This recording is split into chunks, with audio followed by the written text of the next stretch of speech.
Another day, another leader, and that table. The distance is still 4 meters, but the welcome for the German Chancellor was verging on warm. Господин федеральный канцлер, я очень рад встретиться с вами, познакомиться и принять вас в Москве. But at the press conference, Vladimir Putin was at his cryptic most playful. Что касается того, как Россия будет действовать дальше. По плану. А из чего он будет складываться? Из реальной обстановки на местах. Кто может ответить на то, как она будет складываться, реальная обстановка? Пока никто. So what's really going on? First, this announcement of some Russian troop withdrawals from the Russian Defense Ministry. По мере окончания мероприятий боевой подготовки войска, как и всегда, совершат марши комбинированным способом в пункты постоянной дислокации. And then, for good measure, Moscow released these pictures of some troops apparently heading back to barracks. Get in your vehicles, time to go, said the commander. But defense sources in Moscow tell me that the withdrawal involves just a small proportion of troops and that pressure will be maintained on Ukraine. Hence these pictures, perhaps, also released by Moscow today, of artillery doing what artillery does, and warships conducting live fire exercises in the Black Sea, where Russia is now in a position to impose a blockade on Ukraine's ports and thus its maritime export routes. And today's cinematic icing, missile exercises in Belarus within easy range of Kyiv, a multi-camera shoot designed to impress. Moscow clearly wants to keep the rest of the world guessing and Ukraine on the edge of a nervous breakdown. It seems to be working. In Kyiv, the economy is feeling the jitters. With flights cancelled and airspace avoided, foreign investment is heading to the exit, together with hundreds of foreigners. Like British businessman Daniel Williams, who's lived here for 2 years and is married to a Ukrainian. Thank you very much. We met him at the British Embassy today, where he was picking up an emergency passport for his daughter. We're planning on leaving this afternoon, though. And right now we're leaving for what? You know, that's the question that everyone here is asking. What is this all for? Are we being invaded tomorrow? I mean, if you look around, this doesn't feel like a city about to be under siege. Daniel has a string of eco-manufacturing businesses, all facing closure if the uncertainty continues. What is this kind of constant stranglehold of what Russia might or might not do due to the Ukrainian economy? The fact that we don't know, the fact that everything is up in the air, that people are trying to decide today whether to pack up and leave or fire their staff or stay and ride it out, that's almost worse than a definitive action from an economic standpoint. Then there's Michael Boscher, born in Newcastle, resident of Ukraine for 9 years, and now at the end of his tether. So at the moment, I'm in a difficult situation. There's no better way to put it. I feel like I'm a rat in a trap because on the one hand, the embassy is telling me to leave, and on the other hand, it's not helping me leave because I can't take my wife. I wouldn't do it under normal circumstances, yet alone in a war zone, yeah. Even without a war, this crisis is grinding Ukraine down. It has a human toll, and it shows no sign of being resolved. And President Putin's leading political critic, Alexei Navalny, has gone on trial from inside the prison where he's already being held. Mr. Navalny was shown embracing his wife, dressed in a prison uniform, at the penal colony in Pokrov, around 100 kilometers east of Moscow. He faces new fraud charges, which could land him another 10 years in jail. He said that he was being tried from prison because the Russian authorities were scared of what he would say. Well, a short time ago, I spoke to Andrei Kelin, who's the Russian ambassador to the United Kingdom. I started by asking him if today was the day that Vladimir Putin blinked. I don't think so. He's following the plan. And what is the plan? The plan is, well, as far as I understand, the withdrawal of troops has started today from Belarus, and as we have said, that it will be temporary deployment. NATO is telling us today that there is no evidence yet, as far as they're concerned, that these troops are actually being withdrawn. Well, they're saying it all the time. All of us has seen today, and the explanation by the Ministry of Defense spokesman that drills in Belarus are coming to an end, and troops that has been deployed over there from the Eastern District, Military District, and Southern Military District are coming back to the permanent place of deployment. Because the messages, once again, coming out of Moscow are somewhat confusing. On one hand, we hear that you're going to withdraw some of the troops. And on the other hand, the Ministry of Defense in Moscow has put out all this footage of missiles being shot off in Belarus, of tanks and artillery. What are you trying to tell the world here? No, I'm not trying to tell to the world anything. It is just a fact of life.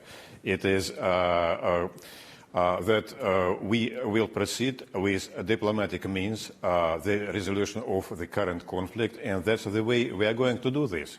President Putin today talked about genocide against ethnic Russians in Donbass. There is no evidence of any genocide in Donbass against ethnic Russians, is there?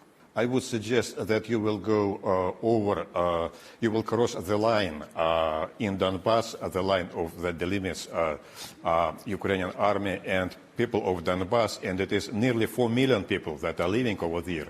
And you will make a report how people live over there, close to the front line, in villages and small towns, how many people has been killed by Ukrainian army, Ukrainian soldiers. It is thousands and thousands. You will see it with your own eyes, whether they are very keen for peace, or if they are interested in peace or in the war. I wonder what Vladimir Putin thinks he's achieved with all this, because NATO has not said that Ukraine can never join. The Ukrainians still want to join NATO. What I will say is that we are saying that we against enlargement of NATO during already, well, how many? During 20 to 30 years. But no one would like to listen to it. And enlargement continues. Now NATO is at our borders.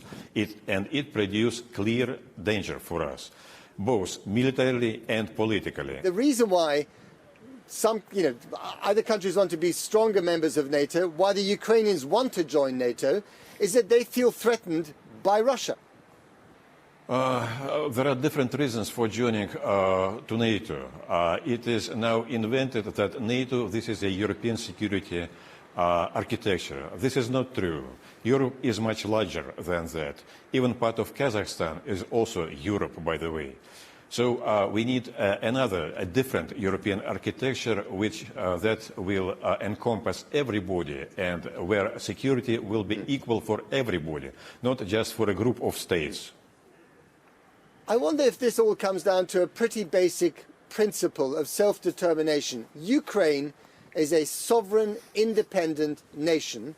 It should have the right to decide which club it wants to join or not.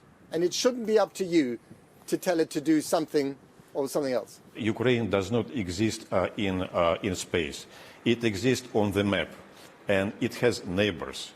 And these neighbors should feel comfortable with the neighbors. This is a situation between Russia and Ukraine, between Ukraine and Hungary, Poland, with Germany, and all the others. So we should not come to a confrontation. We can very easily come out of this confrontation and live peacefully, normally, and creating normal conditions for social and economic development for each country and each people. This is what is the target of President Putin and of all our states. Ambassador Kelly, thank you very much indeed. Bye-bye. Well, earlier I also spoke to the Armed Forces Minister, James Heappey, before news of the cyber attack here in Kyiv came through. And I started by asking him whether Moscow's announcement that some troops are being withdrawn from the border could be the beginning of de-escalation. I hope so, Matt. And clearly the fact that this sort of tone of conversation is beginning is a cause for some optimism. But I also think we have to be clear that what is being said needs to match what we're seeing on the ground. And, as far as we can see right now, preparations, people moving towards the border remains the case.